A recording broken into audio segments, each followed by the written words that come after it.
सुनिए डॉक्टर श्याम सुंदर पाराशर जी की यह अनमोल कथा। आज की इस प्रथम दिवसीय कथा के द्वितीय भाग में भक्तों आप लोग यह जानेंगे कि किस प्रकार से सभी दुख प्रभु के नाम जप से दूर होते हैं। बारंबार प्रभु का नाम जपने से आपको किन परिस्थितियों से या किन अवस्थाओं से होकर गुजरना पड़ता है, आज की इस कथा में आप सुनेंगे भक्तों। श्री राधे राधे। प्रहलाद पर कृपा करी महाराज, वैसे मेरे इन बच्चों पर भी कृपा कर दो। और विवेक पूर्वक विचार करके देखें, आज भी स्थिति ऐसी ही है। भक्ति तो जवान है और ज्ञान वैराग्य बिल्कुल मूर्छा में बेहोशी में पड़े हुए हैं। समाज की स्थिति ऐसी ही है। भक्तों की भीड़ खूब दिनों दिन बढ़ रही है।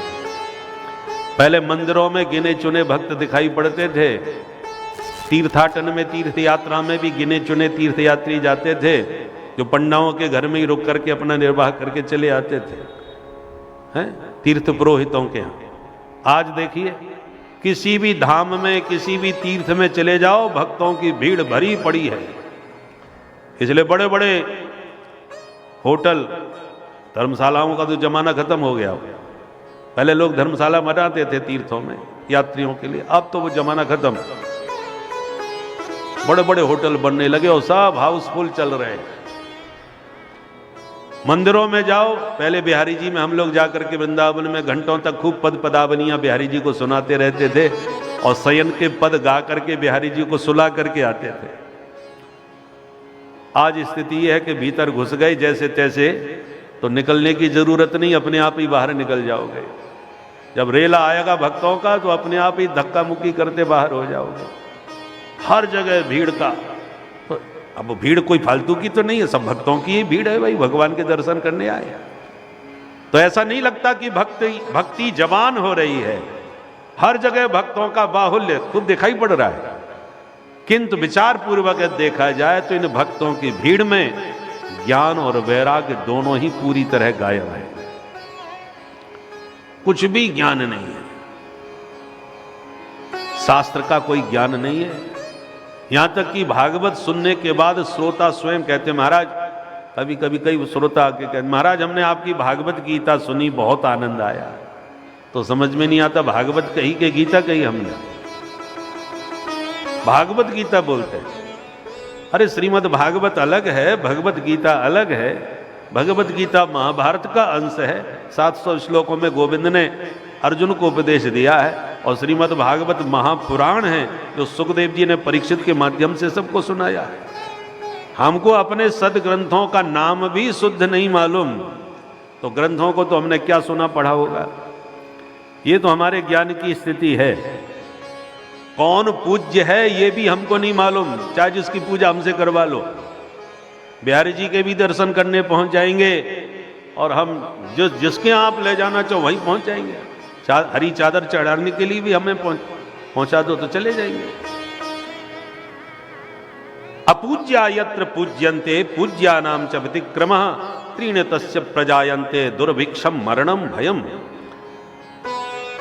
पूज्य की पूजा अवश्य करनी चाहिए, पर अपूज्य की पूजा करोगे तो दुर्भिक्ष, मृत्यु का भय सदा बना रहेगा।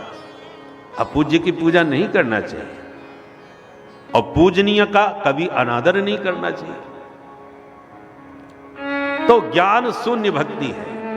वैराग्य तो दूर दूर तक दिखाई नहीं पड़ रहा। और याद रखिए, भक्ति के ही दोनों पुत्र हैं, ज्ञान और वैराग्य। जब तक हमारे हृदय में ज्ञान और वैराग्य भी स्वस्थ नहीं होंगे, तब तक भक्ति प्रसन्न नहीं हो सकती। वो सिर पकड़ के रोवेगी, भले ही जवान है तो क्या हुआ। आज भक्ति मात्र जवान है, पर ज्ञान वैराग्य से विहीन होने के नाते वो बेचारी सिर पकड़ के रो रही है, उसकी विडंबना हो रही है। परंतु नारद जी ने शपथ ली है, देवी दुखी मत हो, अब तुम चिंता छोड़ के चिंतन करना चालू करो। किसका चिंतन करो? बोले श्री कृष्ण चरणाम भोजम स्मर दुखम गमिष्यति। गोविंद के चरण कमलों का चिंतन करना चालू कर दो देवी, तुम्हारी चिंता अपने आप दूर भाग जाएगी। क्योंकि हरि स्मृति सर्व विपद विमोक्षणम, भगवान की स्मृति समस्त आपदा विपदाओं से जीव को मुक्त करने वाली होती है। इसलिए आइए गोविंद के चरण कमलों का एक बार मिलकर भाव से चिंतन करें। ब्रज के नंद लाला श्री राधा जू के सांवरिया, सब दुख दूर हुए जब तेरा नाम लिया। ओ ब्रज के नंद लाला, प्रेम से ताली बजाते हुए गाइए। सब दुख दूर हुए जब तेरा नाम लिया। ओ सब दुख दूर हुए जब तेरा नाम लिया। ओ सब दुख दूर हुए जब तेरा नाम लिया। मीरा पुकारे तुम्हें गिरिधर गोपाला, मीरा पुकारे तुम्हें गिरधर गोपाला।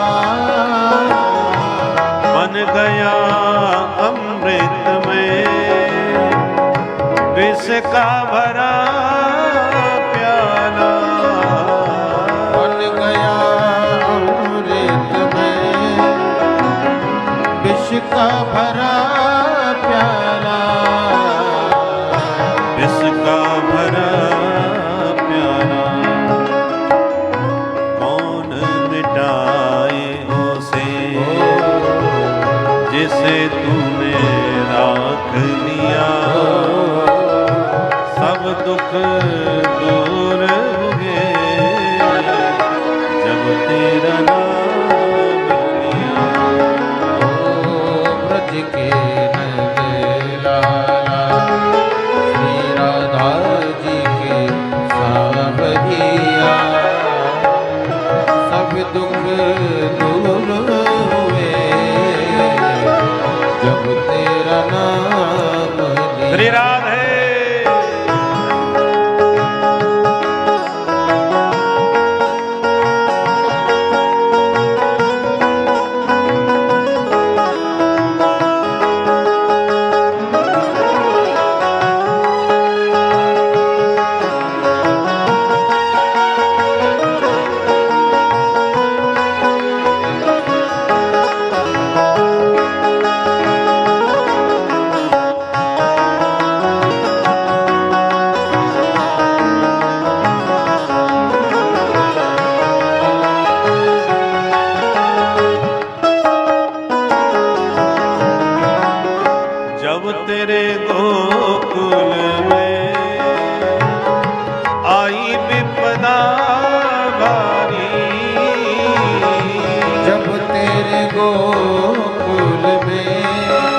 में पटवारी सुध बिसराए गई मुरली की धुन प्यारी सुध बिसराए गई मुरली की धुन प्यारी बंसी की धुन प्यारी मेरे मन मंदिर में रास रचाओ रसिया सब दुख दूर हो गए जब तेरा नाम लिया। ब्रज के नंद लाला श्री राधा जी के सावरिया सब दुख दूर हुए जब तेरा नाम लिया। ओ सब दुख दूर हो गए जब तेरा नाम लिया। सब दुख दूर हुए जब तेरा नाम लिया। तेरा नाम लिया तेरा नाम लिया तेरा नाम लिया। तेरा नाम लिया। बोल राधा रानी की जय बरसाने वाली की जय जय जय श्री राधे। तो नारद जी ने भक्ति मां को समझाया, देवी दुखी मत हो। जिन गोविंद ने कौरव सभा में घिरी हुई द्रौपदी की लाज बचाई, वे भगवान कहीं गए नहीं हैं, आज भी हमारे बीच में हैं। सकृष्ण क्वापि नो गतः, वो सब प्रकार से तुम्हारा ध्यान रखेंगे। तुम तो केवल उनके चरणों का चिंतन करो, चिंता फिर वो करेंगे। और यूं कह के नारद जी ने ज्ञान वैराग्य को स्वस्थ करने का प्रयत्न प्रारंभ कर दिया। ज्ञानम प्रबुध्यताम शीघ्रम रे वैराग्य प्रबुध्यताम, दोनों को हिलाने लगे। ज्ञान खड़े हो जाओ, वैराग्य भैया जाग जाओ। पर कोई फायदा नहीं, दोनों ही गहरी बेहोशी में है। अब नारद जी समझ गए स्थिति गंभीर है, बिना दवाई के बिना औषधि के ठीक होने वाले नहीं है। कौन सी दवा पिलाऊं? तो वेद वेदांत घोषश्च गीता पाठिर मुहुर्मुहु, वेदों की दवा पिलाई, वेदांत माने उपनिषदों की बूटी भी खिलाई, और सबका सार भगवद गीता का भी रसपान कराया। वेद उपनिषद क्या है? गौ माता। और वेद उपनिषदों की गायों से गोपाल नंदनंदन श्री कृष्ण ने अर्जुन को बछड़ा बना करके और भगवद गीता का दूध निकाला। सर्वोपनिषदो गावो दोग्धा गोपाल नंदन पार्थो वत्स सुधीर भोक्ता दुग्धम गीतामृतम महत। भगवद गीता जो है उपनिषदों का दूध है, जो नंदनंदन गोपाल ने दोह करके निकाला है। और आजकल बच्चों को दूध पचता नहीं, उनको दूध पसंद ही नहीं। उल्टा सीधा चाउमीन वगैरह जा उल्टा सीधा खाने में तो उनका जीव बड़ी चटोरी हो गई। पर पहले के बालक कहते मलाई मार करके दूध खिलाओ, मलाई मार के दूध पीते थे। अब तो मलाई मुंह में आ जाए तो थूक देते हैं। दूध लोगों को पचता नहीं, पसंद नहीं आता। पहले तो मिलता ही नहीं, क्योंकि गौ माता दुर्लभ होती जा रही हैं। सनातन धर्म का मुख्य स्तंभ है गौ माता। 7 खंभों पर ये सारी धरती टिकी हुई है। सनातन धर्म के वो 7 खंभे कौन हैं? गोभिर विप्रश्च वेदश्च वेदैश्च सतीभिर सत्यवाद भी अलुब्धैर दानशीलश्च सप्तभिर धार्यते मही। 7 खंभों पर यह धरती टिकी है, उनमें पहला गौ माता है, दूसरा ब्राह्मण देवता है। परंतु गाय का दर्शन दुर्लभ हो गया। सबसे ज्यादा गौशालाएं तो वैसे तो राजस्थान में ही है, बड़ी बड़ी गौशालाएं। तो साधु संत प्रयास तो कर रहे हैं, परंतु केवल साधु संतों के द्वारा बनाई गौशालाओं से ही गाय की रक्षा सेवा ठीक से नहीं हो पाएगी। कितना करेंगे? प्रत्येक सनातनी हिंदू का यह कर्तव्य है कि सामर्थ्य हो कम कैसी भी परिस्थिति में एक गाय तो हर सनातनी को घर में रखनी ही चाहिए। और साधु संतों को भी व्रत लेना चाहिए, जिस घर में गाय ना हो उसके घर में न जाए। नियम बना लें कि हमें सोते समय हमको नित्य पूजा में गाय का ही दूध चाहिए, तो जिसको साधु संतों को बुलाना होगा वो गाय रखेगा अपने आप ही, नहीं तो महाराज जी नहीं आएंगे घर में। तो ऐसा यदि नियम बना लिया जाए तो करोड़ों की संख्या में सनातनी है, कितनी गायों की स्वतः रक्षा हो जाएगी। अब समस्या आती है कि जो महानगरों में रहते हैं, स्वयं फ्लैट में रह रहे हैं, अपने मैया बाप को ही नहीं रख पा रहे, तो गाय को कहां रखेंगे? समस्या उनकी भी अपने स्थान पर सही है। तो भैया जिनके बच्चे नहीं होते तो सनातन धर्म में नियम है कि वो गोद ले सकता है, और जिस बालक को गोद ले लिया वही उत्तराधिकारी बन जाता है। उसी प्रकार से आप घर में गाय नहीं पाल सकते तो किसी गौशाला से एक गाय को गोद ले लीजिए, तन से नहीं तो धन से उसकी सेवा कीजिए। गौशाला में वहीं जो उसका भोजन पानी की व्यवस्था है वो अपने तरफ से आप कीजिए, वो गाय आपकी गोद ली हुई होगी। तो आप कह सकते हो एक गाय हम भी रखते हैं, घर में नहीं रख पाते क्योंकि फ्लैट में रह रहे, इसलिए गौशाला में हमारी एक गाय है, आप गोद लेकर के रखिए उसे। गौ माता सिर्फ आपको इस संसार में ही आपके कल्याण का मार्ग प्रशस्त नहीं करती, अपितु मरने के बाद भी अपनी पूंछ पकड़ा करके बैतरणी पार लगाती है। तो लोक और परलोक दोनों में कल्याण करने वाली गौ माता है। इसलिए पहले भारतवर्ष में हर घर में गौ का दर्शन होता था। कुत्ते गलियों में घूमते थे, गौ माता घर में दर्शन देती थी। आज स्थिति विपरीत हो गई, कुत्ते घरों में घुसे हुए हैं, गौ माता बेचारी गलियों में भागती डोल रही है, इधर से उधर कूड़ा खाती हुई, पॉलीथीन खाती हुई।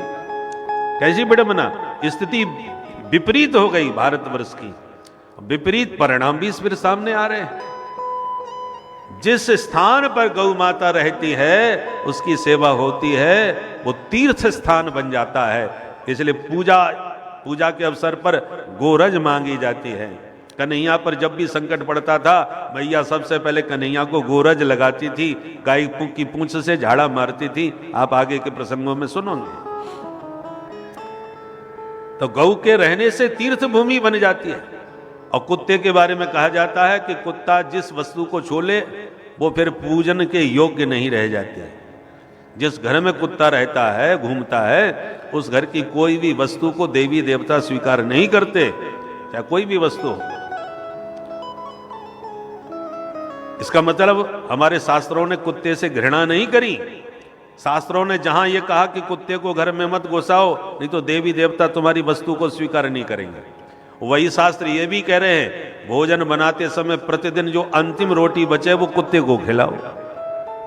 तो घृणा नहीं है, जो नियम है, जिसमें जो विशेषता है उसको वो स्थान दिया है। गाय को घर में रखो, कुत्ते को बाहर रखो, पर कुत्ते को अंतिम रोटी जरूर खिलाओ। पहली रोटी गाय की होनी चाहिए, अंतिम रोटी कुत्ते के लिए होनी चाहिए। पर महानगरों में तो हमने ये भी देखा है, घरों में कई माताएं गिन के रोटी बनाती हैं। वो इतनी खाएंगे, वो इतनी खाएंगे, 4 वो खाएंगे, और दादाजी तो 2 ही खाते हैं, 7 रोटी मैं खा लेती हूँ, बस गुल मिला करके 15-20 हो गई, जितनी हो गई उतनी बनेंगी। गाय को कुत्ते को कौन बनाए? पर शास्त्र का विधान है पहली रोटी गाय की, अंतिम रोटी कुत्ते की। परंतु यदि गली में यदि कुत्ते को आप, तमाम कुत्ते रहते हैं, घूमते रहते हैं, उनको आप एक एक टुकड़ा भी 5 कुत्तों को खिला दिया, 5 कुत्ते तुम्हारे घर की पूरी रखवाली करेंगे। क्योंकि बहुत से लोग तर्क देते हैं, क्या करें महाराज घर में कोई है नहीं इसलिए कुत्ता पालना पड़ता है सुरक्षा की दृष्टि से। अरे घर में एक कुत्ता तुम्हारी क्या सुरक्षा करेगा? तुम प्रतिदिन गली के कुत्तों को नित्य रोटी खिलाने लगे जाओ, वे सबके गली के कुत्ते आपके घर की रखवाली करेंगे। कोई घर के बगल में भी तो आ जाए रात में, भौंक भौंक करके भगाई देंगे, घर में ही नहीं घुसने देंगे। जो घर में तुम्हारे बंधा पड़ा है वो क्या रक्षा करेगा? इसलिए व्यर्थ के तर्क नहीं करने चाहिए, शास्त्रों के वचन पर श्रद्धा होनी चाहिए। शास्त्र का अर्थ क्या है?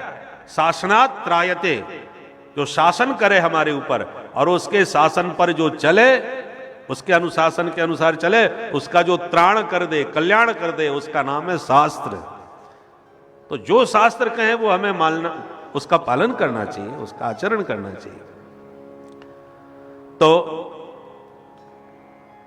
सबका सार भगवद गीता का उपदेश भी नारद जी ने दिया और ज्ञान वैराग्य फिर भी पूरी तरह स्वस्थ नहीं हुए।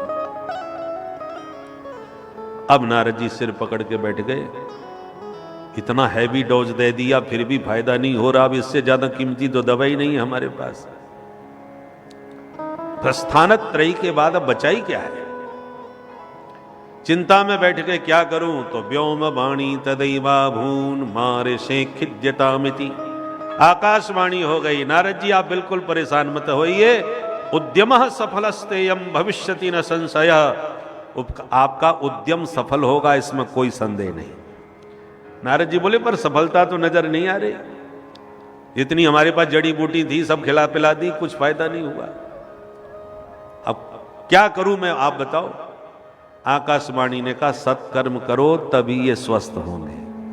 नारद जी बोले धन्य हो, तो इतनी देर से हम क्या कर रहे थे? ये वेद वेदांत सब सुनाया, ये सब सत्कर्म नहीं है क्या? और ये सत्कर्म नहीं है तो आप ही बताओ सत्कर्म किसे कहते हैं? आकाशवाणी ने कहा तत्ते कर्मा विधास्यन्ति साधव साधु भूषणा, अरे साधु संतों से जाके पूछो, संत बताएंगे सत्कर्म क्या होता है। अब नारद जी फिर परेशान कि आकाशवाणी गोलमाल हुई। अरे या तो सत्कर्म का नाम आकाशवाणी बता देती तो मैं वही सत्कर्म करने लग जाता, अथवा किसी संत का ही नाम बता देती आकाशवाणी के, हंसराज जी महाराज के पास चले जाओ वो बता देंगे आपको, तो मैं सीधा महाराज जी के पास आता। कोई संत बताएगा तो संत का भी नाम नहीं है कि किसके पास जाऊं। तो नारद जी निकल पड़े इस खोज में कि ये सत्कर्म क्या चीज होते हैं। जो भी साधु संत मिला उसी से प्रश्न किया, महाराज जी कृपा करके बताओ सत्कर्म किसे कहते हैं। अब नारद जी इतने विश्वविख्यात महात्मा कि वो जब प्रश्न करते हैं तो सामान्य कोई साधु संत उत्तर देने की हिम्मत ही नहीं कर पाता। सब हाथ जोड़ लेते, महाराज जी आप पूरे ब्रह्मांड में घूमते हो, ब्रह्मा के साक्षात बेटा हो, आपको हम क्या बताएंगे कि सत्कर्म क्या होता है? जब आपको नहीं मालूम तो हम क्या बताएं। जो बड़े बड़े सिद्ध महात्मा थे, जिनकी बड़ी ख्याति थी, जिनके लाखों शिष्य थे, हैं? बड़े बड़े महामंडलेश्वर जगत गुरु, उन सब बड़े संतों के पास में भी नारद जी गए। महाराज जी बहुत नाम सुन के आया हूं, आप बताइए सत्कर्म कैसे कहते हैं। अब वो बड़े धर्म संकट में पड़ गए, मना कर दें कि हमको नहीं आता तो बेइज्जती हो जाएगी।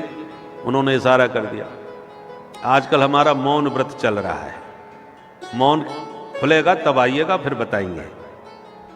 तो सनकादिक कहते हैं मूकी भूतास तथा ने तू कियंतस्तु पलायता, बहुतों ने मौन धारण कर लिया, बहुत से लोग खिसक लिए, पर नारद जी को जवाब देने वाला कोई साधु कहीं नहीं मिला।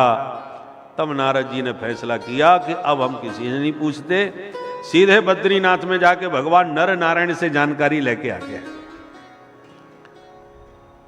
नारद शब्द का अर्थ क्या है? नर नारायण ऋषि के जो बद्रीनाथ में विराजते हैं, नारद जी उनके पास बैठ करके दिव्य ज्ञान का उपदेश सुनते हैं और जो उनसे ज्ञान मिलता है उसे घूम घूम कर के संसार में सबको बांटते हैं, उस ज्ञान का दान करते हैं। तो नरस्य ज्ञानम नारम, नारम ज्ञानम ददाति इति नारदः, नर नारायण के द्वारा प्राप्त ज्ञान का जो दान करते हुए विचरण करें उनका नाम नारद। और नरस्य अज्ञानम नारम, नर माने सामान्य मनुष्य, उनके भीतर जो भरा अज्ञान है उसका भी नाम नार है। नरस्य अज्ञानम नारम, नारम ज्ञानम अज्ञानम द्यति खंडयति इति नारदः, जिसके ऊपर कृपा करके उपदेश दें, उसके अज्ञान को सर्वथा मिटा दें, उसका नाम नारद। तो नारद जी बड़े अद्भुत महात्मा है। नारद जी ने निर्णय लिया कि नर नारायण ऋषि से पूछ के आता हूं बद्रीनाथ में। तो महाराज मैं उन्हीं को खोज रहा था बद्रीनाथ में, सो वो दोनों महात्मा तो मिले नहीं, आप चारों भैया पहले मिल गए। तो आपने हमसे जो प्रश्न किया कि हम कहाँ मुंह लटका के घूम रहे हैं, तो अपनी सारी समस्या हमने आपको बता दी। अब मेरा प्रश्न आप चारों से ही है महाराज, सनकादिको आप ही बता दो सत्कर्म किसे कहते हैं। सनकादिक बोले बस इतनी सी बात पर परेशान हो रहे हो नारद जी, पहले तो ये मुंह लटकाना बंद करो और प्रसन्न चित्त हो जाओ, क्योंकि नारद जी आप मुस्कुराते होगे बड़े अच्छे लगते हो, ये लटका हुआ मुंह आपको आप पसंद नहीं आता, इसलिए हर सम चित्ते समावह, आप बिल्कुल प्रसन्न चित्त हो जाओ, क्योंकि जिस उपाय को आप ढूंढ रहे हो वो हमारे पास है, हम बताएंगे वो सत्कर्म क्या है। नारद जी हाथ जोड़ के बोले जल्दी बताओ महाराज क्या है वो सत्कर्म।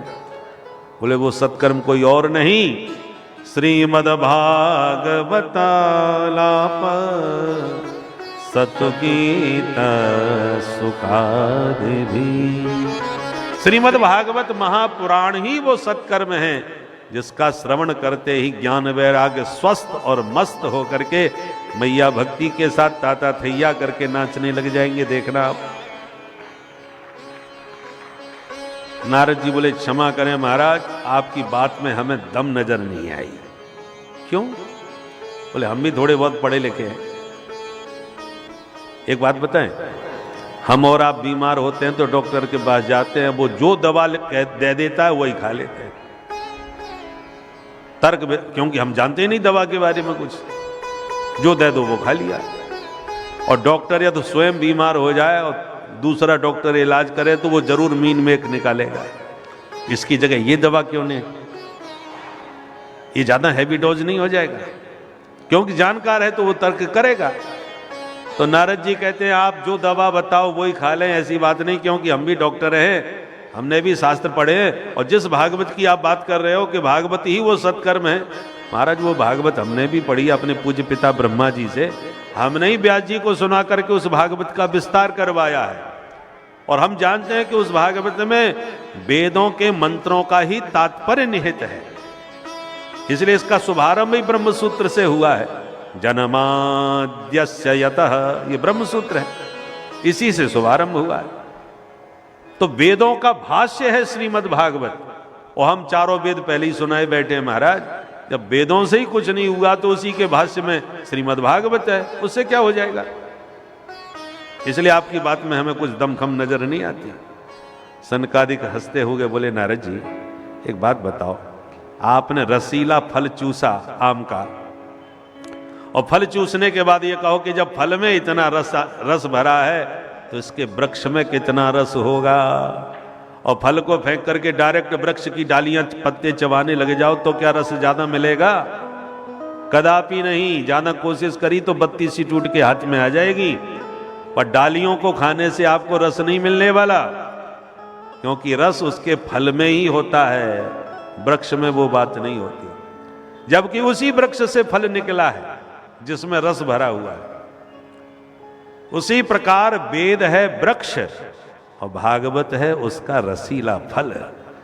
तो भागवत रूपी फल में जो सुंदर सरस मधुरता का रस है वो वेद रूपी शुष्क वृक्ष में आपको मिलने वाला नहीं है। निगम कल्प तरोर गलितम फलम। दूध से ही घी निकाला जाता है, पर जो काम घी कर देगा वो दूध नहीं कर पाएगा।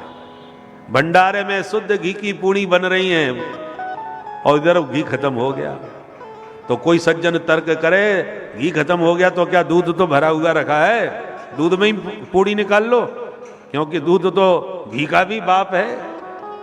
आकर के घी निकला तो कहां से निकला? दूध से ही तो निकाला गया है। तो क्या घी का काम दूध कर लेगा? कभी नहीं कर सकता।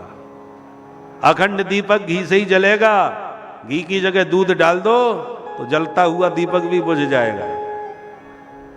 दूध नहीं जला सकता दीपक, जबकि घी निकला उसी दूध से है। ऐसी वेद है दूध तो भागवत है उसका निकला हुआ शुद्ध घी। वेद है वृक्ष भागवत है उसी का निकला हुआ सरस मधुर फल, वेद है गन्ना का रस, तो भागवत है उसी की बनी हुई सुंदर शक्कर। जो मिठाइयां शक्कर से बनती हैं वो गन्ना का रस डाल के बनाओगे नहीं बन पाएगी। ऐसे विविध उदाहरणों से नारद जी को समझाया, तब नारद जी का संदेह दूर हो गया और बोले भैया आज एक बात हमको अच्छी तरह समझ में आ गई। क्या? कि आप कितने भी धर्म शास्त्रों को पढ़ लो, पर आप जैसे अनुभवी संतों की सत्संग गाथा सुने बिना, प्रवचन सुने बिना, उपदेश सुने बिना शास्त्रों का रहस्य समझ में नहीं आ सकता। इसलिए गुरु की जरूरत होती है। ऐसे समझो, मेडिकल में तमाम दवाइयां भरी पड़ी हैं, मेडिकल की दुकान, मेडिकल स्टोर, और सारी दवाई महत्वपूर्ण है, सभी व्याधियों को, रोगों को दूर करने के लिए ही है। अब आपको कोई बीमारी पड़ गई और आपने मेडिकल से उठा करके कोई दवा खा ली और पता चला रिएक्शन कर गई हो और लेने के देने पड़ गए, और आप कहो हम तो बिल्कुल पुरानी दवा तो खाते ही नहीं, हम तो ताजी ताजी मेडिकल से लेकर के खाए थे। अरे वो तो सब ठीक है, परंतु किसके कहने से खाए थे भाई? किसी डॉक्टर से परामर्श लिया था क्या? डॉक्टर से परामर्श लिए बिना मनगढ़ंत कोई भी दवा उठा के खा लो, दवा भले ही बढ़िया हो, पर किसको कौन सी दवा देनी चाहिए ये तो डॉक्टर ही कोई बताएगा ना। मनमानी दवा खाओगे तो रिएक्शन हो जाएगा, लेने के देने पड़ जाएंगे। अब उसमें तुम दवा की गलती बताओ। दवा की गलती नहीं है, तुम्हारी मूर्खता की गलती है। जो दवा खानी थी वो नहीं खाई आपने, उल्टी सीधी खा ली।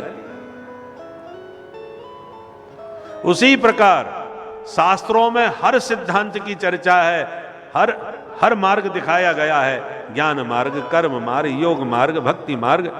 अब तुम किस मार्ग के पथिक हो? ये कोई सदगुरु तुम्हें जो सूत्र दे शास्त्र का वही आप ग्रहण करोगे तो फायदेमंद होगा।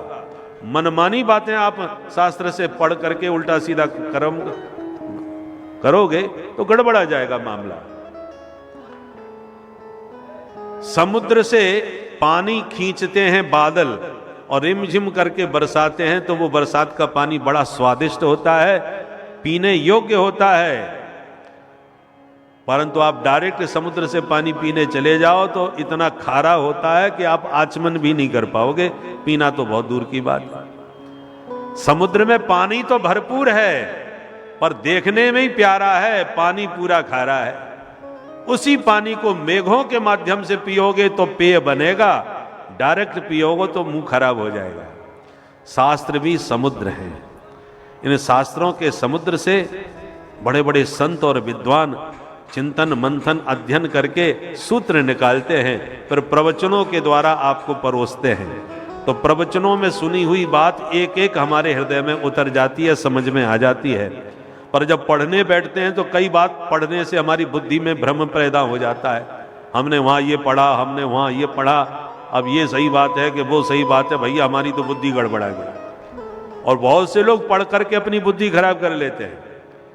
इसलिए शास्त्रों का स्वाध्याय भी किसी सदगुरु के सानिध्य में करना चाहिए।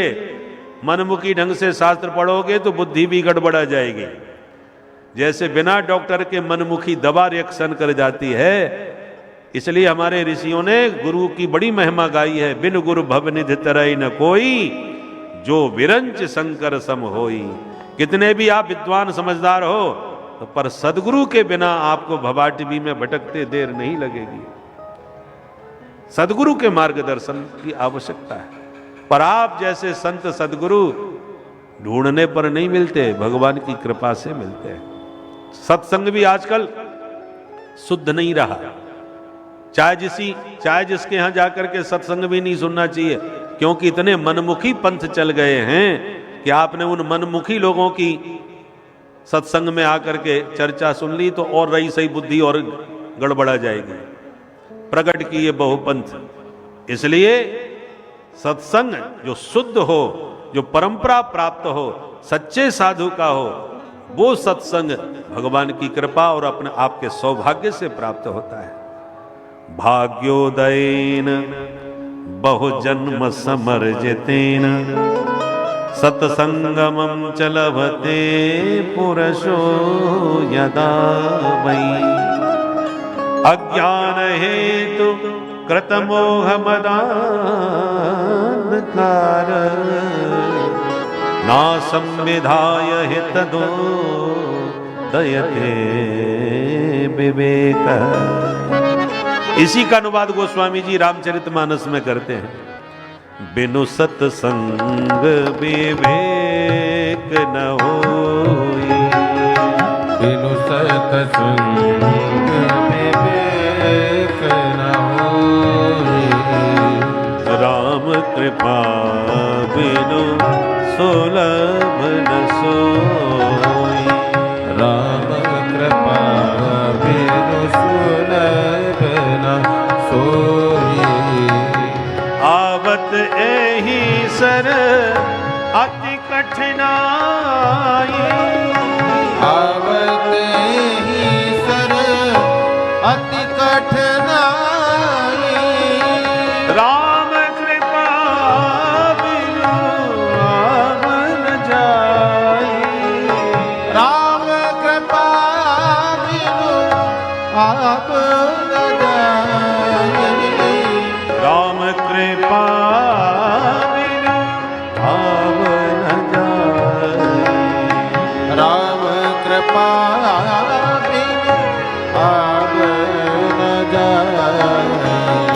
दुर्लभ है यह शरीर जिसे मानव ना समझी में व्यर्थ ही गवा देता है। यह अति दुर्लभ जो मानव शरीर आपको मिला है, इसका आप लोग पूर्ण रूपेण सदुपयोग कीजिए, अपने निश्चित मार्ग तक पहुँचिए, क्योंकि निश्चित मार्ग आपका ईश्वरत्व प्राप्त करना है और यह शरीर ही उस निश्चित मार्ग की तरफ आपको ले जा सकता है। इस शरीर से बढ़कर आपके लिए कुछ नहीं है, क्योंकि ये बड़े भाग्यों से मिलता है और इस शरीर में आपको कुछ ऐसा काम करना होता है जो इस शरीर या इस यात्रा का परम लक्ष्य होता है। यदि आप वह लक्ष्य को प्राप्त कर लेते हैं तो आप और ही अच्छे स्थान की तरफ अग्रसर होते हैं, और यदि आप नहीं इसको सफलतापूर्वक पार कर पाते हैं तो फिर से आपको उन्हीं योनियों में वापस भटकना पड़ेगा, अंधकारमय योनियाँ। तो इसीलिए भक्तों, मन को हृदय से ईश्वर की तरफ समर्पित करें। श्री राधे राधे। गर्भस्तुति में देवताओं ने कहा, शरणवन गृणन संस्मरयस्य चिंतयन नामानि रूपाणि च मंगलानि ते। तो सनकादिक बोले, हम तुम्हें सुनाएंगे। कहां सुनाओगे? बोले चलो गंगा किनारे हरिद्वार। तो बद्रीनाथ में भेंट हो रही है और हरिद्वार में कथा कराने आ रहे हैं। दुनिया वाले तो आजकल जाते हैं बद्रीनाथ कथा कराने, और यहां मामला उल्टा हो रहा है। बद्रीनाथ में भेंट हो रही है नारद जी की सनकादिकों से, और बोले चलो कथा करें। कहां? तो आ गए हरिद्वार। नीचे उतर के क्यों आए? बद्रीनाथ में ही कथा क्यों नहीं हो गई? उसके कई कारण हैं। यदि बद्रीनाथ में कथा हो जाती तो पता चलता 4 वक्ता और इकलौते श्रोता। नारद जी अकेले ही श्रोता होते और वक्ता 4 होते, सनक, सनंदन, सनातन और सनत कुमार। तो कैसी अजीब कथा होती। क्योंकि उस जमाने में बद्रीनाथ जाना सामान्य बात नहीं थी, साधारण बात नहीं थी। 4 धाम करने पहाड़ों पर कौन जाते थे? जब दुनियादारी से फ्री हो जाते थे। बेटा बेटियों के विवाह निपट गए, फ्री हो गए, चलो अब 4 धाम करे आए। और जब लोग जाते थे 4 धाम की यात्रा पर तो पूरा गांव बैंड बाजे के साथ विदा करता था उनको, और सबको गले लगा करके और रो रो के आंसू बहा करके जाते, भैया जा रहे हैं। पहले हमने बचपन में ये दृश्य देखे हैं। हमको समझ में नहीं आता कि तीर्थ यात्रा पर जा रहे हैं तो इतने भावुक हो के सबको रो क्यों रहे हैं भाई ये लोग। उस समय तो समझ में नहीं आया, हमने किसी से पूछ भी नहीं पाया, पर अब समझ में आ गया कि उस जमाने में इसलिए जाते थे कि लौटने की कोई गारंटी नहीं होती थी कि लौट के आप पाएंगे कि नहीं। इतना दुर्गम मार्ग था। बहुत पैदल चलना पड़ता था। हरिद्वार ऋषिकेश से ही पैदल यात्रा होती थी, तो लौटने की आशा कम रहती थी। परंतु आज वो बात नहीं है। आज तो आप हर साल जाओ, यहां तक कि मार्ग सुगम हो गया तो लोग पिकनिक मनाने जाने लगे। भोले बाबा का मूड खराब हो गया कि मूर्ख लोग यहां पर पिकनिक मनाने आने लग रहे, तीर्थ यात्रा का भाव ही विलुप्त हो गया। तो भोले बाबा ने थोड़ी देर के लिए तीसरी आंख खोल दी, अफरा तफरी मच गई महाराज। तब से लोग थोड़ा सावधान तो भय, वही तीर्थों में संभल के जाना चाहिए, उल्टा सीधा काम नहीं करना चाहिए। पर उस जमाने में बहुत दुर्लभ था, इसलिए हरिद्वार का चयन किया गया ताकि अधिक से अधिक लोग भागवत सुधा रस का पान कर सके। तो हरिद्वार को ही क्यों चुना? बोले ये हरि का द्वार है। द्वार माने दहरी, और दहरी में दीपक रख दो तो भीतर और बाहर दोनों तरफ उजेला होने लगता है। राम नाम मणि दीप धर जी है देहरी द्वार, तुलसी भीतर बाहर जो चाहसी उजियार। तो हरिद्वार बीच दहरी है, इसलिए प्रज्वाले तो ज्ञानमय प्रदीप। ये दीपक, भागवत को भी दीपक कहा गया है। कौन सा दीपक है? भागवत को अध्यात्म दीप कहा गया। अध्यात्म दीप मतितिरीशिताम तमोंधम। तो इस भागवत रूपी अध्यात्म दीपक को हरिद्वार की बीच दहरी पर रखा गया। क्यों? ताकि गुफाओं में छुपे हुए जो बड़े बड़े सिद्ध महात्मा हैं वो ध्यान समाधि छोड़ करके नीचे उतर आवे, और जो संसारी लोग नौनते लकड़ी के पीछे भाग रहे हैं वो कथा सुनना चाहें तो दुनियादारी का प्रपंच छोड़ के थोड़ा ऊपर आ जाएं। तो ऊपर वाले नीचे आ जाएं, नीचे वाले थोड़े ऊपर पहुंच जाएं, और बीच दहरी में सबका समागम हो जाए। इसलिए हरिद्वार में ये भव्य दिव्य आयोजन सनकादिकों ने रखा। गंगा द्वार समीपे तो तटमानंद नामकम। नारद जी ने प्रचार किया तो हजारों महात्मा बड़े बड़े सिद्ध कोटि के दौड़ दौड़ के आने लगे। भृगुर वशिष्ठश्च वनश्च गौतमो मेधातिथिर देवल देवरातो। ऐसे बड़े बड़े महात्मा सब आए। चारों तरफ जय जयकार होने लगा, शंखत ध्वनि बजने लगी। बोल भागवत भगवान की जय, गंगा मैया की जय, संत समाज की जय। गंगा के तट पर साधु संतों का विशाल समुदाय उपस्थित हो गया। व्यासपीठ पर सनकादिक ऋषि बैठे और मुख्य श्रोता बन के नारद जी बैठे। अब सनकादिकों ने भागवत का महात्म सुनाया। सदा सेव्या श्रीमद् भागवती कथा, यस्या श्रवण मात्रेण हरिश्चित्तम समाश्रये। भैया भागवत की कथा सर्वदा श्रवण करने योग्य है। दिन मुहूर्त की कोई ज्यादा जरूरत ही नहीं, पर सुनने से फायदा क्या होगा? बोले हरिश्चित्तम समाश्रये। तुम्हारे चित्त में चितचोर हमेशा के लिए चिपक जाएंगे, हृदय में हरि हमेशा के लिए आ जाएंगे। ये इस कथा के श्रवण का वास्तविक लाभ है। बहू के बेटा हो जाए, फैक्ट्री लग जाए, दुकान चल जाए, ये सब कामनाएं तुच्छ है। गाय जब आप खरीदते हो तो क्या पूछते हो गोबर कितना देगी ये? कोई नहीं पूछता। गाय का गोबर भी बहुत महत्वपूर्ण होता है। गाय के गोबर से कंडे बनते हैं, आंगन का लेप होता है, बहुत से उपयोगी। परंतु गोबर पूछ करके गाय नहीं खरीदी जाती है। पूछना ही है तो दूध के बारे में पूछो, कितना दूध देगी भाई? गोबर तो देगी ही देगी जब आएगी तो। उसी प्रकार ये संसार की तुच्छ कामनाएं, ये तो भागवत रूपी कल्प वृक्ष के नीचे अपने आप ही आपको प्राप्त हो जाएगी। इसका नाम ही भागवत कल्पद्रुम। श्रीमद् भागवत हमने जब कही तो जहां कहीं भी हम जाते थे तो कई नवयुवक व्यास हमको अपनी डायरी दिखाते थे। महाराज हमने देखो एक एक अक्षर लिख लिख करके भागवत की पूरी तैयारी की है, आपकी सुन सुन के लिखते हैं। एक बार जब अयोध्या में कथा करे तो एक साथ ही 10 विद्यार्थियों ने हमको अपनी अपनी डायरी दिखाई।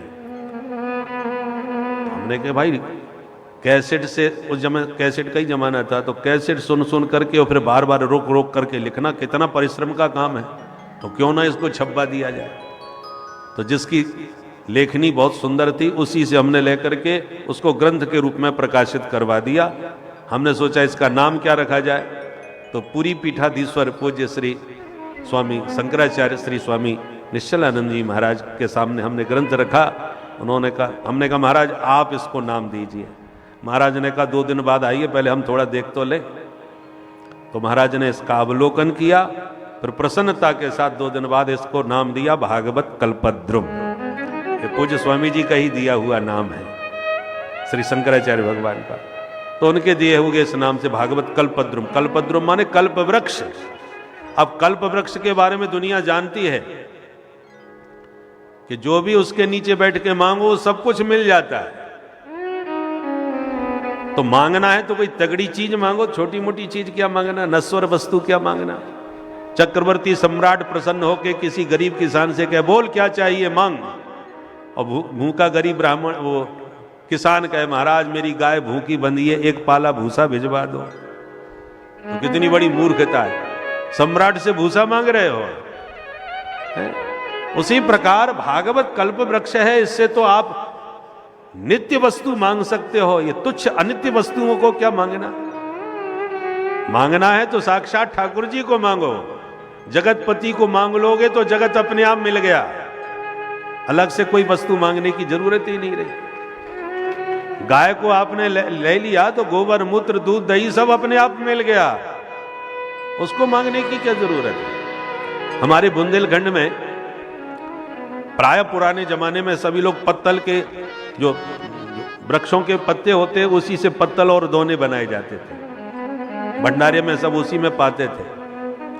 आजकल तो नई नई चीजें निकल आई। तो जिन पत्तों से मिला करके प्लेट बनाई जाती उसको पत्तल कहते थे, और जिसमें साग सब्जी ली जाती थी उसी को दोना कहते थे। दोना थोड़ा बड़ा होता था, और एक जो छोटी साइज का था उसको दुनिया कहते थे। दुनिया छोटी दोना बड़ा। तो दुकान पर एक रसगुल्ले की प्रसिद्ध दुकान थी, तो छोटी छोटी दुनिया रखता था। कोई रसगुल्ला मांगे तो एक दुनिया में रख करके दे देता था। अब दुकानदार से आप उससे दुनिया मांगो कि ये छोटी छोटी दुनिया बड़ी अच्छी लग रही है हमको दे दो, तो नहीं देगा, पैसा दे करके भी नहीं देगा।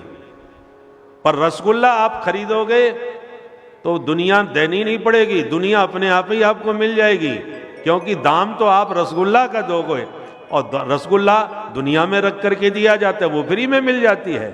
बोलो राधे राधे, राधे। ऐसे ही रसो वैसह, परमात्मा रसस्वरूप हैं, उनको मैंने दीनो लीनो गोविंदा मोल, और रस रूप परमात्मा को खरीदो तो ये दुनिया आपको फ्री में मिल जाएगी। और दुनिया के पीछे पड़े रहो तो ना दुनिया मिली ना दीन बंधु मिले, कोई हाथ में लगने वाला नहीं है। प्यार से बोलो जय श्री राधे, जय श्री राधे। तो भागवत भगवान तो कल्प वृक्ष है, जो मांगोगे सो मिलेगा। पर तुच्छ वस्तु मत मांगिए, वो अविनाशी तत्व मांग लिए जिसको मांगने के बाद फिर कुछ मांगना ही न पड़े जीवन में। मनुष्य शरीर पा करके जिसने इस रस का पान नहीं किया वो बड़ा अभागा है, गधे के समान है, श्वास लेता हुआ मुर्दे के समान है। उसको न जाने कितनी गालियां सनकादिकों ने दी। भागवत की महिमा का गुणगान गाए जा रहे थे कि अचानक एक चमत्कार हो गया। क्या हो गया? भक्ति सुतौ तौ करुणौ गृहीत्वा प्रेमैक रूपा सहसा विरासी। भक्ति सुतौ तौ करुणौ गृहीत्वा प्रेमैक रूपा सहसा विरासी। श्री कृष्ण गोविंद हरे मुरारे नाथेति नामानि मोहम्मदानि। श्री कृष्ण गोविंद हरे मुरारी नाथेति नामानि मोहम्मदानि।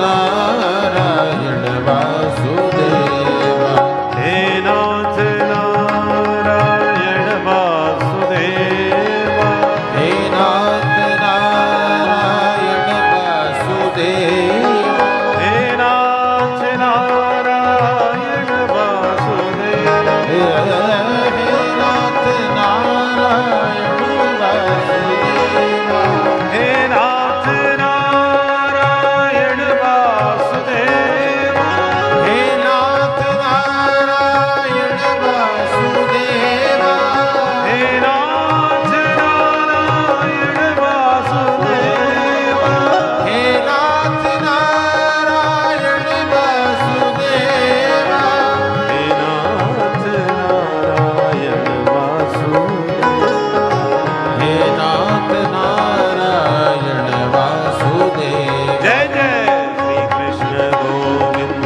हरे मुरारे हे नाथ नारायण वासुदेवा कृष्ण गोविंद हरे मुरारी हे नाथ नारायण वासुदेवा हे नाथ नारायण वासुदेवा हे नाथ नारायण वासुदेवा बोल भक्ति महारानी की जय इस महात्म को सुनते भक्ति मैया ज्ञान वैराग्य का हाथ पकड़ के प्रकट हो गई। नारद जी देख के दंग रह गए, क्योंकि तऊ सुतऊ तरुणऊ। अब तो भक्ति माँ के दोनों बेटा एकदम तरुण जवान दिखाई पड़ रहे हैं, जिनको बुढ़ा छोड़ के आए थे। जो बेहोशी में पड़े थे वो एकदम तरुण दिखाई पड़े और ताता थैया नाचते नजर आए तो नारद जी प्रसन्न हो गए। भक्ति माँ ने हाथ जोड़ के कहा, अहम क्वतिष्ठामि, महाराज मैं कहाँ बैठ जाऊं? सबके बैठने की अलग अलग जगह दिखाई पड़ रही है। साधु संत इधर बैठे हैं, माताएं इधर बैठे हैं, ब्रह्मचारी इधर बैठे, विद्यार्थी इधर बैठे, तो मैं कहाँ बैठूं महाराज? सनकादिक बोले, निरंतरम वैष्णव मानसानी। ये जितने श्रोता रसिक भक्त वैष्णव जन बैठे हैं, इन सबके मन मंदिर में जाकर के विराजमान हो जाइए आप, क्योंकि भक्ति जिसके हृदय में विराजमान होती है उसको भगवान के पीछे नहीं भागना पड़ता, बल्कि भगवान ही उस भक्त के पीछे पीछे भागने लग जाते हैं।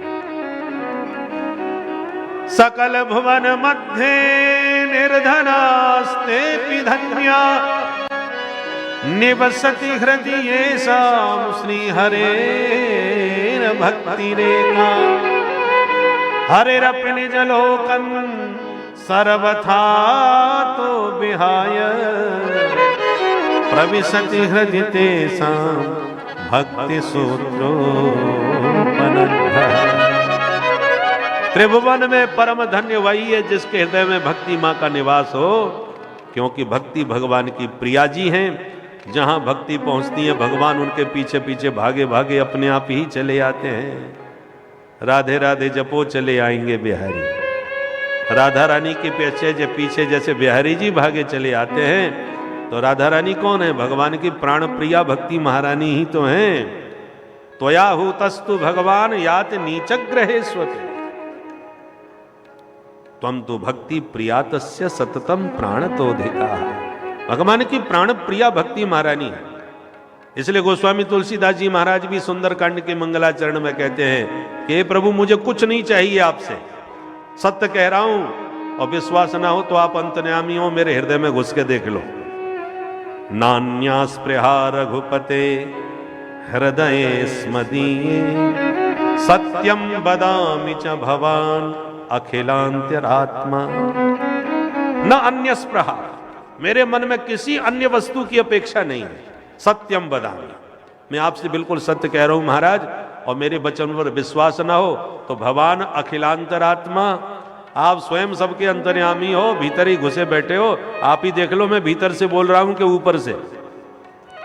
तो भगवान ने कहा अच्छा बोलो चाहते क्या हो? बोले भक्तिम प्रयक्ष, केवल आपकी भक्ति चाहता हूं। क्यों चाहते हो भक्ति? बोले भक्तिम प्रयक्ष रघुपुंगव निर्भरा में कामादि दोष रहितम कुरु मानसं च। आपकी प्राण प्रिया भक्ति जब पधारेंगी मेरे भवन में, तो जितना कूड़ा करकट गंदगी जो आपको पसंद नहीं है, वो जहां कहीं भी मेरे भीतर भरी होगी, काम क्रोध लोभ मोह मद मात्सर्य ईर्षा द्वेष छल कपट तमाम गंदगी भरी है भीतर, पर आप माताएं घर की साफ सफाई करना जानती हैं, देवताओं को उतना बढ़िया नहीं आता। तो आपकी प्राण प्रिया जब पधारेंगी भक्ति महारानी, तो उठा के झाड़ू पोंछा सब कूड़ा करकट निकाल के बाहर फेंक देंगी। कामादि दोष रहितम, जितनी गंदगी है वो सबसे रहित मेरे भवन को चमका देंगी। और जब घर मेरा मकान चमक जाएगा और प्रियाजू आपकी भक्ति महारानी सुसज्जित होकर भवन में बैठ जाएंगी, तो फिर आपको बुलाने की जरूरत नहीं पड़ेगी, आप अपने आप ही भगे चले आओगे भवन के भीतर। और ये टेढ़ी टांग वाले बंसी वाले जल्दी किसी के घर में घुसते नहीं, और एक बार घुस के कब्जा कर लिया तो फिर दुनिया में कोई निकालने वाला नहीं। ये निकलता नहीं है, टेढ़ी टांग वाला अड़ के गड़ के बैठ जाता है, चाहे जितना धक्का मारो ये निकलने वाला नहीं है, फिर किसी भाग्यशाली के भीतर ही घुसता है। भक्तिमती मीरा के हृदय में घुस के बैठ गए, मीरा का सब कुछ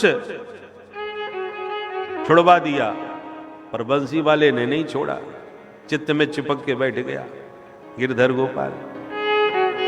एक बार तो नारद जी घूमते हुए वृंदावन गए, तो क्या देखा, जमुना तट पर एक गोपी ध्यान लगाए बैठी है।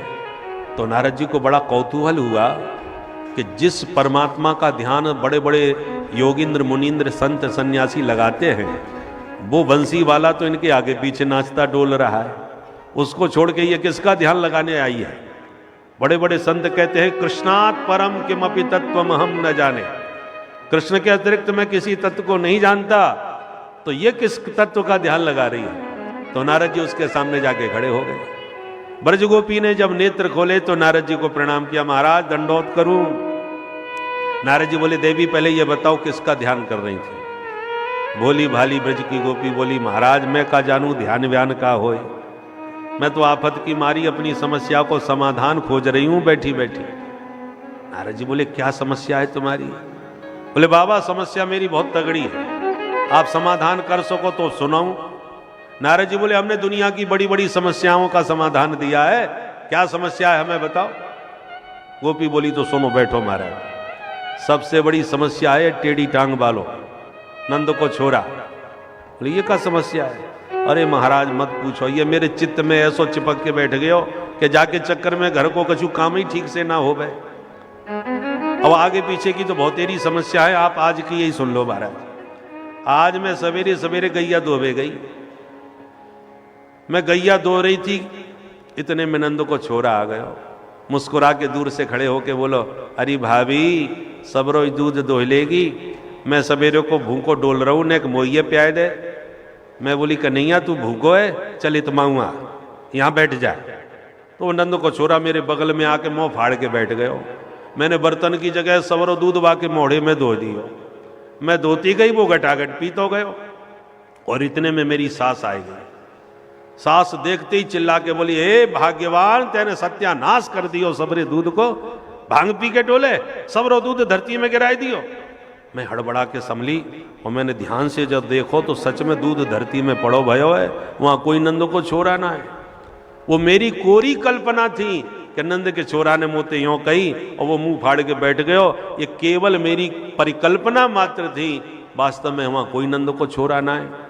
दूध धरती में गिरो देखो तो मैं बड़ी लज्जित भई। सास ने 50 गारी दी कि भगवान जाने जाकी मती मारी गई है कि भांग पी के नशे में रहे, सबरो दूध यानी सत्यानाश कर दियो, मिट्टी में मिलाई दियो। अब आंखें फाड़ के मेरो मोड़ो मत देख, जाके धान कूट ले, मैं भात बनाऊंगी। महाराज मैं दौड़ के भाग के आंगन में आई, मूसल उठा के धान कूटने लगी। थोड़ी देर में नंद को छोरा फिर सामने आके खड़ो है, मुस्कुरा के बोलो, भाभी सास ने कछु ज्यादा कह दी का, कैसे मुंह लटकाए खड़ी है। मैं बोली, कन्हैया हम सास बहू में तो होती रहे, तू बता तू कैसे आयो। मैं बातें न जाने कहा बात करती रही, होश मोकू तब आयो जब सास चिल्ला के पड़ी, हे बाबरी कौन से बड़बड़ाई रही है। तब मुंह को ध्यान आयो, यहां तो कोई नंद को छोरा ना, मैं अपने आप से ही बात कर रही हूं। सास ने आके फिर मुंह को 50 गारी दी। और बोली जल्दी से जा करके जमुना जल भर ला, पानी की बूंद ना है घर में पीवे को। तो मैं भाग करके मटका बगल में दबाए करके जमुना तट पर गई। मैंने पानी भर लियो और मटका पानी को भारी पड़ गयो। मैंने बहुत ही कोशिश करी, मुंह पे उठाते ना बनो। सुनंद को छोरा फिर आ गयो, अरे भाभी मैं ऊंचाई दूं का। मैं बोली कन्हैया बड़ी मौके पर आयो ने एक सहारो लगाए दे। आनंद के छोरा ने हाथ लगायो, मैंने मटका उठाया, उठाते ही धम नीचे गिर के फूट गयो। जब मटका फूटो धम आवाज भाई तब मुंह को होश आयो, यहाँ कोई नंद को छोरा ना है, मटका में अकेली ही उठाए रही। अब महाराज मेरो मटका फूट गयो। घर में जाती 50 गारी फिर खानी पड़ेंगी अपनी सास की, और यही सिलसिला चलता रहो महाराज। तो काउदना मेरी सास वो को पागल सिद्ध कर देगी और घर से धक्का मार के निकाल देगी। मेरी बनी बनाई गृहस्थी सब चौपट होवे वाली है महाराज। तो आज मैंने फैसला कर लियो कि जब तक ये चित्त चोर मेरे चित्त पे चढ़ो भयो है, तब तक घर को काम मुंह पे कबू ठीक से हो ही ना सके। आज मैं या को निकाल के ही छोड़ूंगी। महाराज मैं वही अभ्यास कर रही थी आंख बंद करके कि ये चित्त चोर चित्त से चलो जाए तो मेरो घर गृहस्थी में कछु मन लग जाए, नहीं तो बनी बनाई गृहस्थी चौपट होवे वाली है। मैंने बहुत ही कोशिश कर ली महाराज, मुंह पे तो निकसे ना है। अब आप कछु तंत्र मंत्र जानते हो तो कृपा करके आज बताए दो, यही मेरी समस्या है। सुन करके नारद जी सिर पकड़ के बैठ गए और नारद जी मन ही मन सोचने लगे। प्रत्याहृत्य मुनिक्षणम विषयतो यस्मिन मनोधिष्यति। नारद जी सोच रहे बड़े बड़े अमलात्मा विमलात्मा महात्मा इसलिए परेशान है कि उस चित्त चोर में चित्त लगता नहीं। विषयों के चिंतन में चित्त इतना लगा रहता है कि ध्यान लगाने के बैठो, भजन करने बैठो, बार बार दुनिया भर की बातें याद आती हैं और माला बार बार हाथ से टपक जाती है। विषय चिंतन में चित्त चिपका हुआ है, भगवत चिंतन में नहीं लगता। तो सब लोग एक ही समस्या सुनाते, महाराज भगवान में मन कैसे लगे, ये सब कहते हैं। और धन्य है ये ब्रज की बाला, जो भगवान जिसके चित्त पर वह चित्त चोर ऐसा चिपका चढ़ा बैठा है कि ये उस चित्त चोर से चित्त हटा करके विषयों में लगाना चाहती है। मुग्धेयम किल पश्य तस्य हृदयात् निष्क्रांति माकांक्षति। बड़े बड़े सिद्ध जिसको अपने हृदय में लाना चाहते हैं और वो बंसी वाला नहीं आता। और धन्य है ये ब्रज की बाला जो उस चित्त चोर को हृदय से भगाना चाहती है, पर वो ऐसा अड़के गड़के बैठ गया है कि इसके भगाने पर भी भग नहीं रहा। चित्त पर चढ़ा हुआ इसके हृदय पर कब्जा किए बैठा हुआ है। सद्यो हृदय वरुद्धते तर्कत विश्वस्रुस भी तत्क्षणा। तो ये चित्त चोर जल्दी आता नहीं, और एक बार चित्त पर चढ़ गया तो जल्दी से जाने वाला भी नहीं है। इसलिए हरिश्चित्तम समाश्रयेत। भागवत का सार क्या है? चित्त में हरि आ जाए तो भागवत सुनने वाले के हृदय में भक्ति आती है, और भक्ति जिसके हृदय में आ जाती है भगवान बिन बुलाए उसके हृदय पर खिंचे चले आते हैं। और कथा सुनने वाले श्रोता के प्रविष्टः कर्ण रंध्रेण, कान के द्वार से कथा के माध्यम से सुनते सुनते हृदय में हरि आकर के विराजमान हो जाते हैं। यह है भागवत का परम फल। अब नारद जी हाथ जोड़ के बोले, महाराज बस एक प्रश्न का जवाब और दे दो। ये तो मैंने देख लिया, भक्ति ज्ञान वैराग तीनों की त्रिवेणी का दिव्य संगम श्रीमद् भागवत महापुराण है। जिनको मैं बुढ़ा छोड़ के आया था वो भागवत सुनते ही जवान हो गए। अभी पूरी दवा कहाँ हुई है, केवल एक डोज लिया है। महात्मा सुनते मात्र से ज्ञान वैराग्य स्वस्थ हो गए। अब एक प्रश्न मेरा ये है, कैसे कैसे पापियों को ये पवित्र कर सकता है? इस पावन ग्रंथ के श्रवण से के विशुद्धंति बदंतु मह्यम, कौन कौन पापी शुद्ध हो सकते हैं ये बताइए। सनकादिक बोले कैसे कैसे का प्रश्न ही खत्म कर दो। हम तो कहते हैं ये मानवा पाप कृतस्तु सर्वदा सदा दुराचार गरता विमार्गगा क्रोधाग्निदग्धा कुटिलाश्च कामिनः सप्ताह यज्ञेन कलौ पुनन्ति ते। छोटे मोटे पापियों की बात नहीं कर रहे, ये मानवा पाप कृतस्तु सर्वदा, जिसने जीवन भर पाप ही पाप किए हो, क्रोध की आग में जलता रहता हो, कामाग्नि जिसके हृदय धधकती रहती हो, ऐसा नंबर 1 का पापी भी जीते जी न सुन पाए तो मरने के बाद भूत प्रेत बन के भी सुन ले तो भी उसका उद्धार हो जाए। अच्छा महाराज, ऐसा आज तक कभी हुआ है? क्यों नहीं हुआ? तो दीजिए कोई प्रमाण। बोले लीजिए, सत्य घटना सुनाते हैं आपको। एक तुंगभद्रा नाम की नदी थी, जिसके किनारे एक पंडित जी रहते थे। उनका नाम था पंडित आत्मदेव शास्त्री। बड़े भारी विद्वान थे, द्वितीय में वह भास्कर, विद्वानों में उन्हें दूसरा सूर्य कहा जाता था। प्रकांड पंडित थे। पर तत्प्रिया धुंधुली स्मृता, उनकी धर्मपत्नी का नाम था श्रीमती धुंधुली देवी। पतिदेव जितने सज्जन और परम विद्वान थे, पंडितानी उतनी ज्यादा खतरनाक थी, महाझगड़ालू। नाम ही था उनका धुंधुली देवी। और पंडित जी बेचारे निर्वाह कर लेते थे। दुर्भाग्य से कोई संतान नहीं हुई। इस बात से इतनी ग्लानि हुई ब्राह्मण को कि गृहम त्यक्त्वा वनंगतः, घर छोड़ के जंगल में भाग गए और मन में निर्णय लिया कि आत्महत्या करके मर जाऊंगा, पर संतान के बिना अब घर नहीं रहूंगा। और एक सरोवर के बगल में बैठे बैठे रो रहे थे। इतने में एक सन्यासी महात्मा वहां से निकल पड़े। रोते हुए ब्राह्मण को देखकर दया आ गई। पास में जाके महात्मा जी ने पूछ दिया, कथम रोदसी विप्रत्वम काते चिंता बलीयस्य। ब्राह्मण देवता, आप ऐसे क्यों रो रहे हो? कौन सी चिंता तुम्हें खाई जा रही, हमें बताओ। पंडित जी तुरंत चरणों में लिपट गए। किम ब्रवीमिर्षे दुखम पूर्व पापे न संचितम। महाराज जी मैं क्या बताऊं, न जाने कौन से जन्म का पाप उदय हुआ है। भगवान ने मुझे सब कुछ दिया है, धन मान की कोई कमी नहीं है, और संतान के बिना आंगन सूना कर दिया। मैंने गाय पाल रखी है, उसके भी कोई बछड़ा नहीं हुआ। पेड़ पौधे लगा रखे हैं, उनमें भी फल नहीं आए। पूर्वज रोते हैं क्योंकि मेरे बाद उन्हें कोई पानी देने वाला नहीं है। अपनी पीड़ा जब सुनाई तो महात्मा मन में ही मुस्कुराए कि एकांत वन में रो रहा था ब्राह्मण। मैंने सोचा ठाकुर जी की आदमी रो रहा होगा जंगल में, तो सोचा कि इसे कुछ साधन बताऊंगा, पर यहां तो ये बेटा के लिए रोने बैठा है। तो महात्मा समझाने लगे, मुंचा ज्ञानम प्रजारूपम बलिष्ठा कर्मणो गति विवेकम तु समासाद्य त्यज संसार वासना। ब्राह्मण बुरा मत मानना, देखने में तो पढ़े लिखे विद्वान लग रहे हो, पर बातें बड़ी मूर्खता की कर रहे हो। अज्ञानम मुंच, इस अज्ञान को त्याग दो। आप क्या कह रहे हो कि बेटा हो जाएगा तो मैं परम सुखी हो जाऊंगा? अरे पंडित जी, बेटा से कोई सुखी होता तो राजा सगर के 60,000 बच्चे हुए थे। आपने पुराणों में पढ़ा है? हाँ सुना तो है। तो क्या सुख दिया बाप को? कपिल भगवान का अपमान करके 60,000 भस्म हो गए। कई पीढ़ियों को तपस्या करके गंगा जी को धरा पर लाना पड़ा, तब जाकर के उनका उद्धार हुआ। बाप को क्या सुख दिया? इसलिए बेटा बेटी के चक्कर में न पड़ो। या सुखी होना चाहते हो तो हम तुम्हें उपाय बताते हैं। क्या है? बोले सन्यासे सर्वथा सुखम। सच्चा सुख सन्यास आश्रम में। मेरे साथ सन्यासी बन के चलो, दीक्षा समारोह हो ही रहा है, तुम भी दीक्षा ले लो, गारंटी हमारी है, मस्त रहोगे जिंदगी में। सब संत सुखी विचरंत मही, मस्ती में घूमते हुए आनंद लेंगे।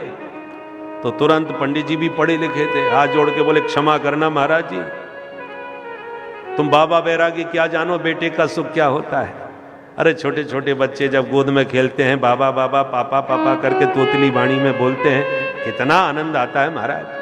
सन्यासियों के पास क्या रखा, बीमार पड़ गए तो कोई चाय बना के पिलाने वाला नहीं दिखता, पड़े रहते हैं बेचारे हैं। पुत्रादि सुख हीनोयम संन्यासः शुष्क एवहि। सन्यासी का जीवन तो बड़ा शुष्क होता है, बेटा बेटी पत्नी परिवार कोई कुछ नहीं। अरे गृहस्थों का तो आनंद अलग ही होता है। गृहस्थ खुद ज्ञान के प्रकाश हैं, प्रकाश पुंज हैं, किंतु कुछ तथ्यों को लोग लेकर वह भी इतनी गूढ़ता में फंसे, उन्हें तपस्या का सहारा लेना पड़ा और उस तपस्या के फलस्वरूप उन्हें परम ज्ञान श्रीमद् भागवत कथा रूपी प्राप्त हुआ। अब सोचिए, जो स्वयं ब्रह्मा जी के मानस पुत्र हों, जो स्वयं हर जगह बिना रोक टोक, बिना किसी अवरोध के जा सकते हैं। उन्हें तक इस परम गुप्त ज्ञान का पता नहीं था, किंतु बाद में जब उन्हें इस गुप्त ज्ञान का पता लगा तो वह सर्वप्रथम उसे टटोलने के लिए उनके पास पहुँचे और उन्होंने जो अपना व्याख्यान किया उससे यही सिद्ध होता है कि मित्रता चाहे वह भगवान की हो चाहे किसी व्यक्ति विशेष की हो, इस संसार का सबसे बड़ा धन है भक्तों।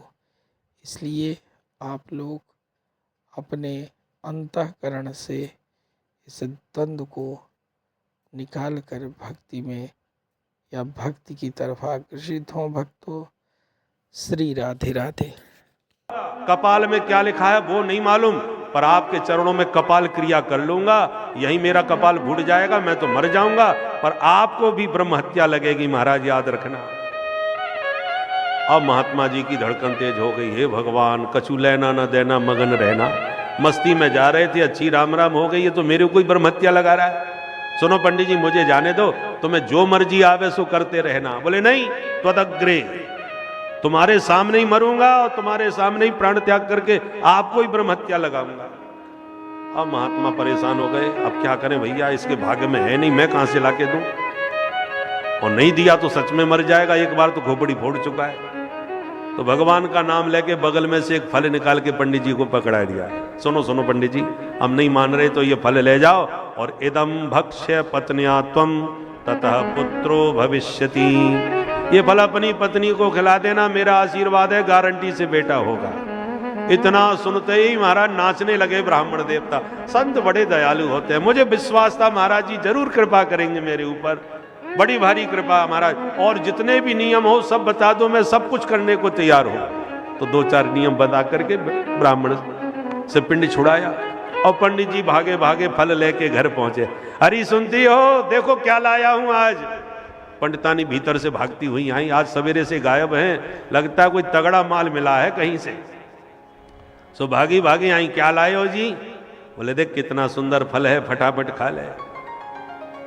पंडितानी ने माथा पकड़ा, हे भगवान, गला फाड़ के तो ऐसे लाए बुला रहे थे जैसे 9 लाख हार लाए हो होली पर। अरे मैंने क्या फल नहीं खाया जो एक फल दिखा रहे हो?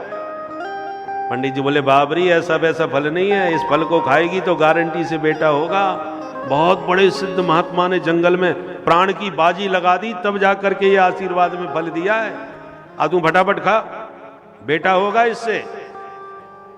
अब पंडितानी को लगा नहीं खाऊंगी तो ये जबरदस्ती खिला देंगे, परंतु मैं तो है ना बिना सोचे समझे खाने वाली नहीं, हो सकता है मेरे कोई बस में करने के लिए कोई जादू टोना करवा के लाए हो। तो बोले अच्छा आप एक काम, अपना काम करो, मैं नहा